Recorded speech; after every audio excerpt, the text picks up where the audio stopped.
Good morning বন্ধুরা, সবাই কেমন আছো? আশা করি সবাই খুব ভালো আছো। দেখো, আজ আমি রান্না করব মুরগির মাংসের ঝোল। তো এইখানে আমি পেঁয়াজ আর টমেটো ভেজে নিচ্ছি প্রথমে, আর এই দিকে আমার আগে আলু ভেজে আমি রেখে দিয়েছি।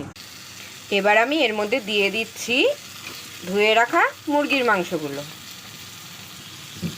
বন্ধুরা, রান্নাটা কিন্তু লাস্ট অবধি দেখতে হবে, নাহলে কিন্তু অনেক কিছু মিস করে যাবে। তো তোমরা দেখতে থাকো আমি রান্না করি। এবার আমি দিয়ে দিচ্ছি হলুদের গুঁড়ো, যাতে মাংসটা একটু ভালো ভালো করে ভাজা হয়ে যায়। আর এখানে আমি সব রকম মশলা পেস্ট করে নিয়েছি। আদা, পেঁয়াজ, রসুন, কাঁচা লঙ্কা, জিরে, ধনিয়া সব একসাথে দিয়ে এখানে মিক্সিতে আমি পেস্ট করে নিয়েছি। এবার আমি দিয়ে দিচ্ছি করে রাখা মশলা। এবার মশলাটাকে ভালোভাবে কষিয়ে নেব। দেখো বন্ধুরা, আমার চিকেন রান্না